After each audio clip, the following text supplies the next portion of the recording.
¿Ha cambiado la realidad política en Chile luego de las elecciones primarias del oficialismo, que permitió situar en el primer lugar de las preferencias a Janet Jara? Hay cambios que se están generando y que están obligando a realinear las fuerzas políticas del oficialismo de cara a las elecciones de noviembre. ¿Cómo va a ser este escenario? ¿Cuáles son los caminos que se están adoptando? Hay permanentes llamados a la unidad por parte de Janet Jara, primordial para poder enfrentar la ofensiva de la oposición que está representada por la triada de candidatos germanos. Estamos junto al analista, comentarista de la realidad, el sociólogo y antropólogo de la Universidad de Ámsterdam, Carlos Méndez, para conocer la actualidad con historia. ¿Cómo estás, Carlos? Acá estamos, vamos con el tema que es apasionante. Sin duda ha habido muchas repercusiones posteriores a este resultado de las primarias y que ha situado a la candidata comunista como líder de la izquierda en Chile. Ha hecho un proceso bastante rápido de cambios que están generando bastante polémica. ¿Cómo estás visualizando este escenario? Porque de hecho se habla de que las fuerzas opositoras también han ido acomodando su relato para plantear que una candidata comunista que pudiera gobernar Chile no sería favorable para el país. Bueno, en primer lugar, reconozcamos que todas las encuestas que se hicieron posterior a las elecciones primarias del oficialismo apuntan a Janet Jara como primer lugar en cuanto a las preferencias de la ciudadanía, del electorado. Eso como primera cuestión. Ahora, hay sin duda analistas que dan cuenta de que no necesariamente representa todo el sentir ciudadano que se va a volcar a las urnas en noviembre, que va a ser un voto obligatorio y que tiene ciertas condicionantes, porque si bien es un voto obligatorio, no está claro que vaya a haber sanciones para quienes no vayan a votar. ¿Eso a quién favorecería particularmente? Bueno, eso favorecería, se dice, yo la verdad que son especulaciones, pero quienes plantean este tipo de proyectos es el oficialismo. Es decir, algunos dirigentes, bueno, en concreto el ministro del Interior, Álvaro Elizalde. Entonces, el tema de que no tenga, es una cuestión que podemos conversar, el tema de que el voto sea obligatorio y no tenga sanción es, comentemos la experiencia argentina. La Argentina, ¿no es cierto?, tiene voto obligatorio y en general no se ve que haya una sanción específica que pueda amenazar al ciudadano para que vaya a votar. Sin embargo, si la elección es importante, participa un porcentaje superior al 80% en las elecciones.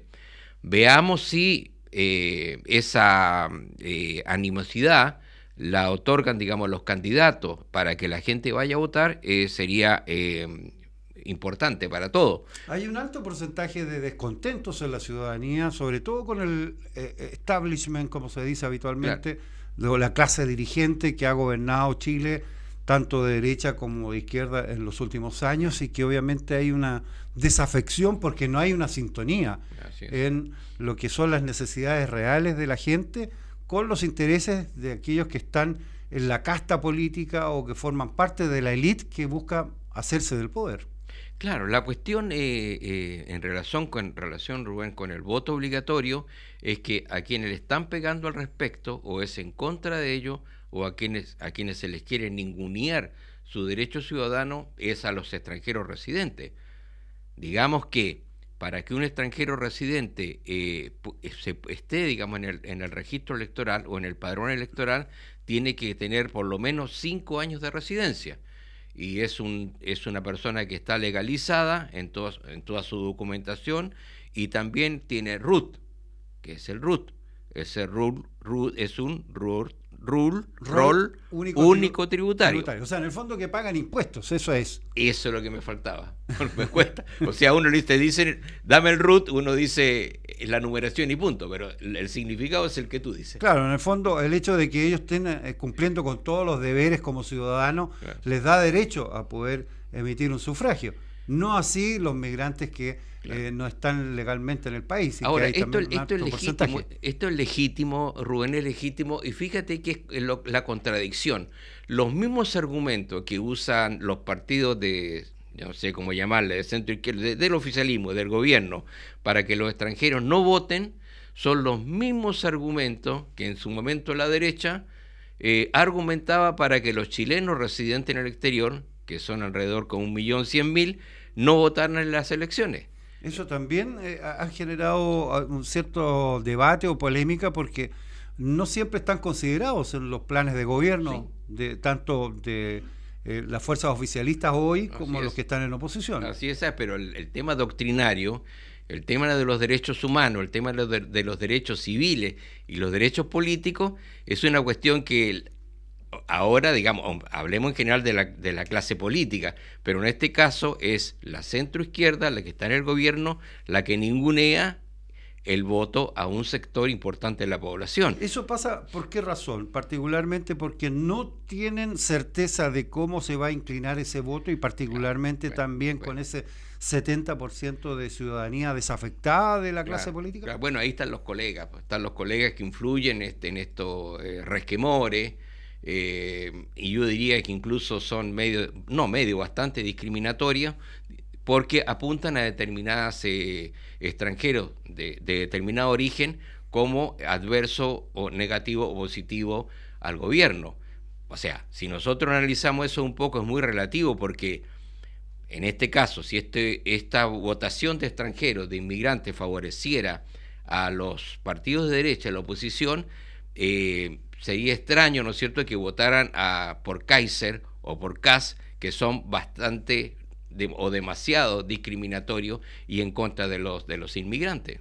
Ahora, entrando a lo que es la arena de definiciones por parte del oficialismo, se ha generado también bastante especulación respecto de cómo se va a generar esta unidad que tanto ha llamado la candidata Janet Jara, porque de hecho se hablaba en algún momento que ella iba a renunciar a su partido, que iba a suspender su militancia. Hubo una acción ahí incluso de propios militantes o dirigentes del Partido Comunista que dieron a conocer previo a lo que posteriormente se conoció, y ella descartó definitivamente su salida del partido. Claro, algo así como que algunos dirigentes o determinados dirigentes no les conviene que Janet Jara esté dentro del partido. Algo parecido pasó, ¿no es cierto?, con el candidato Chaguán, ¿no es cierto?, que renunció a Renovación Nacional. Ahora no sabemos si está dentro o está fuera. Pero en este caso de Janet Jara, ella ha sido categórica, digamos, en el acto del Caupolicán, digamos, del aniversario del Partido Comunista, dijo que no iba a renunciar. O sea, porque la cuestión es así, pensando que ella pierde la elección final, ¿no es cierto?, entonces ella tendría que volver al Partido Comunista derrotada. ¿Esto ocurrió en el pasado también? La verdad que, mira, han habido hechos extraños al respecto en relación... Extraños? Porque uno aparece por eso se necesitan programas como este, ¿no es cierto?, Actualidad con Historia. Ocurrió algo no circunstancial dentro del Partido Comunista con Luis Emilio Recabarren.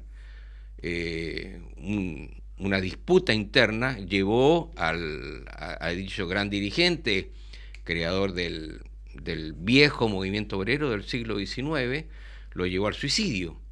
E incluso posteriormente, en el año 62, también ocurre una situación semejante con Clotario Blest.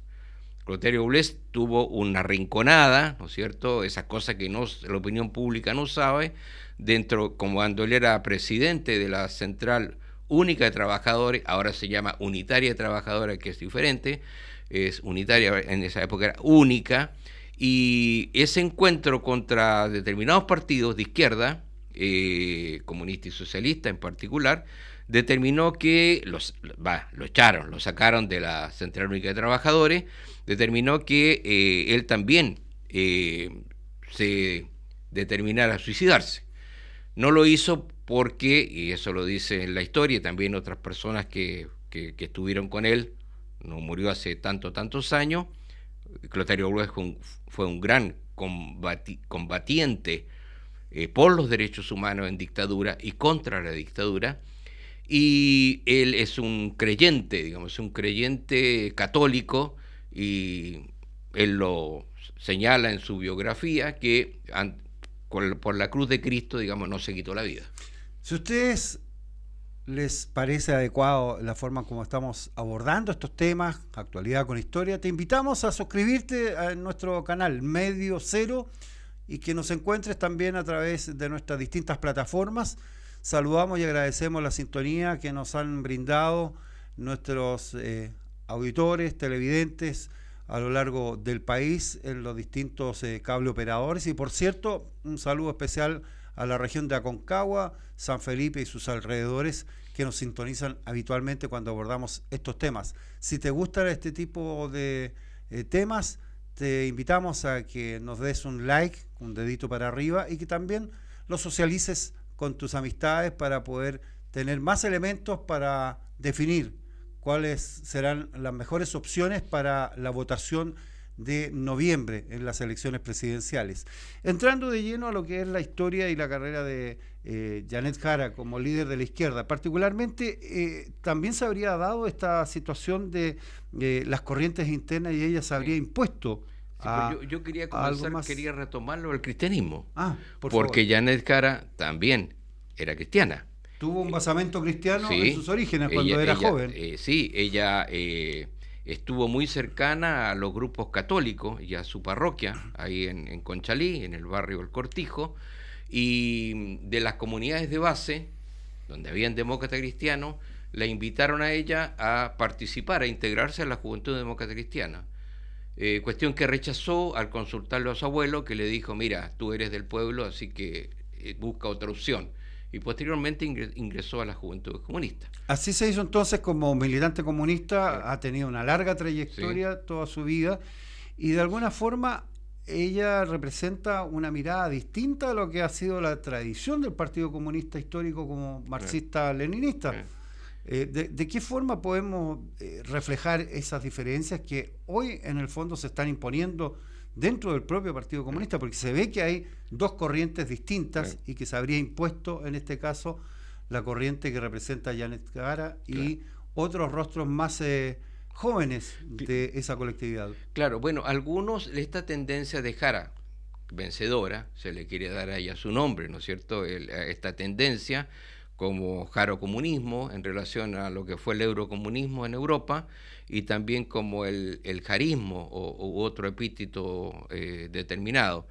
Pero esto es mucho más antiguo, la posición, por eso hay que ver, digamos, su juventud, su trayectoria y en todo aspecto, que ella siempre ha estado en el filo del poder.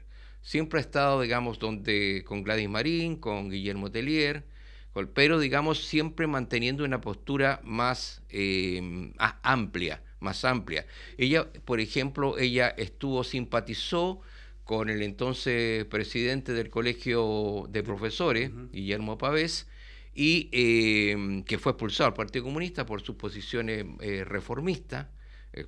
Son varios años atrás, pero el reformismo es, bueno, ya se ha dicho varias veces y es sabido de que para muchos comunistas el muro de Berlín no cayó o no ha caído, o estaban distraídos en otras misiones, en otras tareas, y por lo tanto eso ha costado para que se reformara. Es uno de los partidos comunistas más ortodoxos del mundo, y de los que existen, porque un partido comunista no existe en Europa, prácticamente no hay. Pero ella representa una mirada más renovada dentro del propio comunismo en Chile. Claro, y con todos estos muchachos, que tú me vas a ayudar a recordarlo, como la Camila Vallejo, que hoy día se incorpora a la vocería del gobierno. O la diputada Carol Cariola. Sí, como el senador Daniel Núñez, su gran compañero Barraza, donde fueron integrantes de la directiva de la Federación Estudiantil, en la cual ellos ganaron. Entonces hay toda una experiencia al respecto, que han ido ellos planteando una posición tal vez no escrita, no teórica, pero sí muy práctica que se ha desarrollado en todos estos años, por lo menos los últimos 20 años. Y que tiene mucho más que ver con la contingencia actual, Claro. con toda la renovación que se ha Sí, generado sí. dentro del propio socialismo y también con la mirada socialdemócrata que imperó durante muchos años. ¿Está desapareciendo la socialdemocracia con esto? ¿Se ha planteado y que ya no existiría? ¿Esto es el momento en que se sepulta esa mirada de cómo se debiera organizar la sociedad y surge esta nueva mirada comunista renovada? Mira, vamos claro, porque vamos antes primero de aclarar este asunto dentro del comunismo o del Partido Comunista, porque precisamente hay algunos que comentan de que la tendencia de Janet Jara sería socialdemócrata o se inclinaría a la socialdemocracia. Momento. La cuestión, esto se refiere que bueno, hay que hacer mucha historia, no vamos a ir tan atrás. Recordemos que el presidente del Partido Comunista fue un integrante del Frente Patriótico Manuel Rodríguez, entonces Guillermo Tellier. Y Guillermo Tellier. Uh-huh. Y entonces personas, dirigentes que tienen mucha experiencia sobre lo no institucional, llamémoslo, sino que otro tipo de lucha. En aquella época se hablaba de las diversas formas de lucha.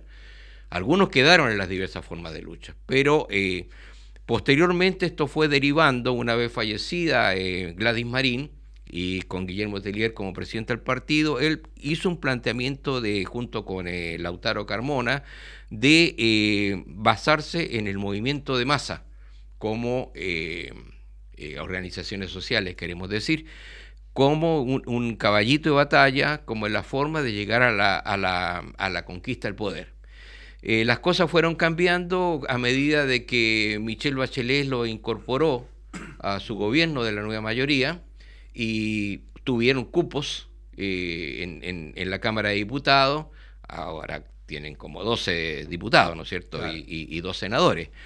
Entonces, la situación institucional. Pero aún ya en vida, Guillermo Tellier, y era la pugna que tenía con este sector. Fundamentalmente ocurrió esto durante la Convención Constitucional. Ellos planteaban lo que en el MAPU se hablaba del doble filo de poder, que el poder tiene 2 filos.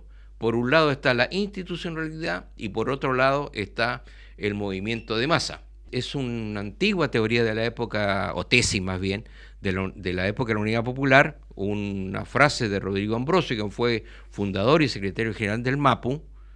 Muchas veces se dijo que Rodrigo Ambrosio era comunista. Uh-huh. Bueno, eso que lo dejamos en la duda. Y que tenía un origen, el MAPU, no olvidemos que surgió de la democracia cristiana. Exactamente, de la democracia cristiana en el año 69. Bueno, la tesis era de que el poder tiene dos filos. Por un lado está la institucionalidad, en ese caso el gobierno de Allende, y por otro lado las denominadas las masas. Ahora no se dice las masas, sino que las organizaciones sociales. Los sindicatos, las coordinadoras comunales, juntas de vecinos, etcétera. Las organizaciones comunitarias. Claro. Ahora, voy a esto porque esa tesis la retoma o toma Guillermo Tellier, y entonces cuando se ponía duro decía: nosotros con un pie en la calle y el otro pie en la moneda. Uh-huh. Ahora, esto, los últimos días, las últimas semanas, los últimos meses, el sector de Janet Jara, uh-huh, que no tiene nombre, no puedo decir lo que dije anteriormente, ¿no es cierto? El jarismo. El jarismo, sí, solamente. A propósito, ella tiene un amigo, digamos, que escribió sobre el jarismo, que es el director, el rector de la Universidad Humanismo Cristiano. Entonces tiene, digamos, otras bases, ¿no es cierto?, que no son simplemente comunistas, tiene bases, ¿no es cierto?, en otros muy vinculados a la democracia cristiana o a esos sectores.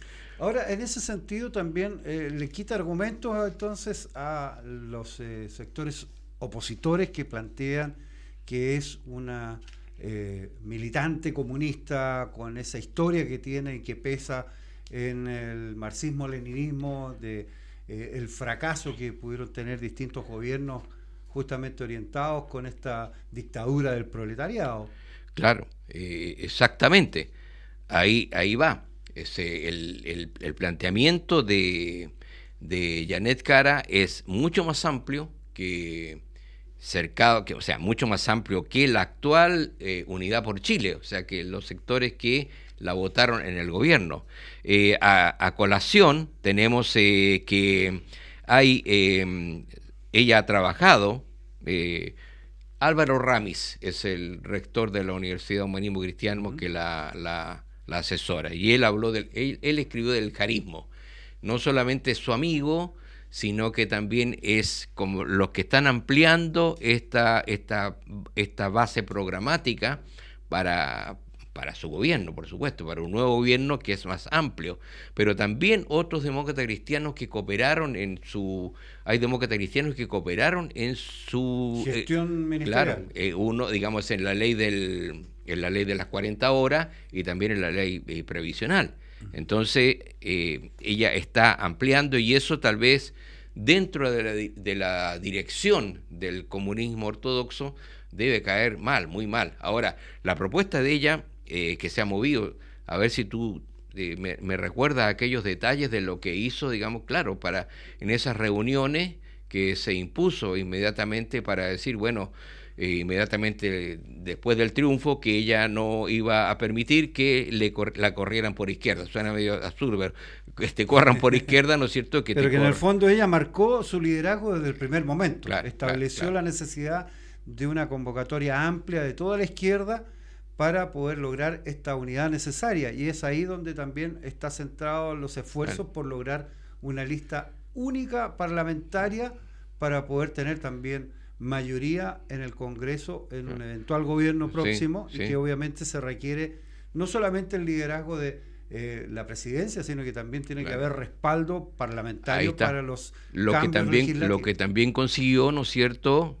Bueno, falta que se imprima, pero la lista única parlamentaria, y se impuso también liderando los partidos políticos del oficialismo. Ahora poco.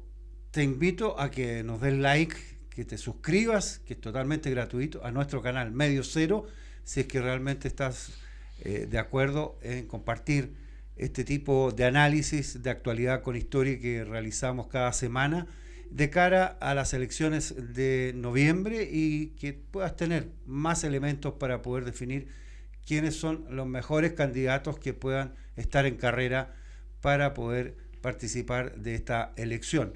Obviamente hay un escenario que se plantea hoy que estaría desapareciendo de escena política el socialismo democrático que representaba a Carolina Toá, y que de alguna manera fue gran parte de lo que sostuvo la Concertación. ¿Cómo se ve este escenario hoy con el surgimiento de Janet Jara, y también en base a esta necesidad de lograr la unidad para posicionarse en el poder, en medio de todo el desencanto que existe a nivel ciudadano y que no toma razón o no toma en consideración estos aspectos más políticos para estas definiciones? Bueno, a esos partidos solamente les queda el dicho eso, como es, póngame donde haya. No me digan cuánto hay, sino que póngame donde hay, claro, como decía el Guaso. Claro, algo así, o sea, no tiene mucho como para golpear la mesa ni reclamar. Entonces, la situación, por más que se saquen cuenta de los cupos a diputados, senadores, porque se renueva la mitad de la Cámara del Senado. Así es. O sea, el Partido Comunista, que tiene 12 diputados, es obvio que ellos, ganadores de las primarias, van a querer aumentar su bancada de diputados comunistas a 20, por lo menos. No estoy exagerando, porque el Frente Amplio con Beatriz Sánchez, en la elección que fue de candidata, sacaron 21-22. Entonces algo, el que reparte lleva la mejor parte, ¿no es cierto? Ahora, en el caso de los socialistas, ¿no es cierto? Y PPD, bueno, ahí es el fracaso, como tú señalabas, del socialismo democrático, y hay varias facturas que tienen que pagar, digamos, determinados dirigentes cuando no fundaron a tiempo la Convergencia Democrática. Uh-huh. Ahora, en ese Perdón, escenario... convergencia progresista. Progresista, Sí. justamente. Ahora, en ese escenario también los números dan, porque de hecho algunos plantean que, claro, matemáticamente se puede generar esta lista única, pero también hay disputa de egos, disputas de poder para lo que es la repartición de cargos en un eventual gobierno de continuidad que también tendría un matiz totalmente diferente a cómo se ha estado gestionando hoy con Boric a la cabeza. Bueno, esos son los temas adyacentes a esta situación. O sea, no olvidamos de una cosa. También lo que logró Janet Jara es que el programa de gobierno lo van a hacer en consenso. O sea, obviamente que el programa que presentó ella o que presentaron, no va a ser una sumatoria de los 4 programas que presentaron los candidatos a las primarias, sino que va a ser un programa superior, corregido, e incluso puede ser con la participación de los demócratas cristianos, que están ahí tratando de meterse para la foto. ¿Habrá opciones reales de que puedan lograr el triunfo en una segunda vuelta? Se habla de que ya definitivamente estaría pasando a primera, ganando o imponiéndose en un porcentaje que no está claro, con este 70% de ciudadanía desafectada de la clase política, pero que Janet Jara, con su estilo carismático, que tiene mayor cercanía con la ciudadanía, que se apunta a un relato también de mayor afecto, porque tiene que ver todo el discurso que plantean los candidatos ahora con un impacto más en lo emotivo, en lo emocional, más que en lo intelectual o que tenga que ver con ideología propiamente tal. Claro, pero hay esa propuesta, hay bases sólidas en relación, acuérdate que el 26 de junio, a pocos días antes de la elección, se presentó un libro en la Universidad Alberto Hurtado, que son unos apuntes sobre economía y donde participaban unos 10 autores, y uno de ellos es precisamente el senador Daniel Núñez. Uh-huh. Entonces hay elementos y donde han participado también alrededor algunos economistas de origen demócrata o no demócrata cristiano, pero digamos de carácter socialdemócrata. No va a ser el programa ese que se ha tomado ahora, no hay que considerarlo, sino que hay que ver las propuestas que vienen, que tienen que ver con el conjunto de la sociedad. No vamos a entrar en detalle ahora porque tenemos que tener el documento escrito. Uh-huh. Particularmente tiene que responder un poco a las necesidades que la ciudadanía hoy exige, particularmente en lo que tiene que ver con el día a día, con cómo llegar a fin de mes, porque ahí es donde están los matices distintos, sí, que hay que generar una reactivación económica en el país. ¿De qué forma se va a llevar a cabo? Obviamente no está planteado todavía en el papel o materializado este programa. Hay algunos trazos gruesos respecto de cómo llevarlo adelante, pero ¿de qué forma se puede concretar? ¿Se logra a través de esta unidad que se ha convocado y se podrá concretar esta lista única? Yo creo que la candidata tiene la fuerza y la autoridad suficiente y el triunfo suficiente como para poder imponer lo que estamos alegando. Había que ver cómo desarrolla aquella que es más que una estrategia, porque es una alianza de que habla de una mayoría social y política no circunstancial. ¿Qué significa eso? Bueno, si supiera, estaría vendiendo el libro en la salida. Pero llama la atención que esto es diferente a la línea ortodoxa del Partido Comunista. Eso permite, y los otros tampoco, los partidos aliados tampoco la conocen. Pero eso permite que obviamente se sumen más fuerzas, claro, de centro izquierda, políticas y sociales, claro. Ese es el objetivo que ella tiene.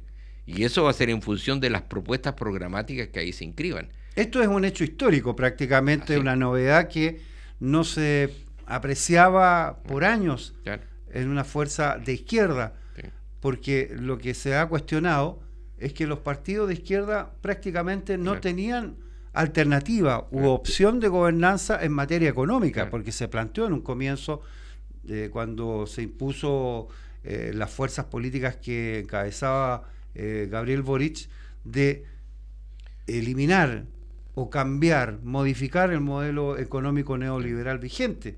Sin embargo, durante el ejercicio del poder ha tenido que seguir, la administración se acomodó y obviamente tuvo que hacer esta gobernanza como hasta el día de hoy. Ahora, también está en la inteligencia de esta conducción, ¿no es cierto?, de la candidata, de todo este sector, porque si ellos plantean propuestas atractivas para el conjunto de la ciudadanía, van a lograr imponerse al anticomunismo. Entonces es el miedo al comunismo quedaría afuera de la discusión política, social, económica, cultural que vamos a tener en todo el periodo de la electoral. ¿Será una candidata comunista la que logre imponerse en las próximas elecciones? ¿Logrará la derecha, la oposición, con alguno de los candidatos de origen alemán, llegar a la presidencia? Son temas que aún están en debate, están abiertos, y es por eso que la invitación es para continuar analizando actualidad con historia y que no se pierdan el próximo capítulo. De esta forma podrás tener mejor información, más clara, y si estás enojado con la clase política, también conozcas parte de su historia. Nos reencontramos en un próximo capítulo junto a nuestro sociólogo y antropólogo Carlos Méndez para poder seguir analizando esta realidad. Carlos, muchas gracias. No, por favor, gracias a ti y a nuestro director. Será hasta la próxima.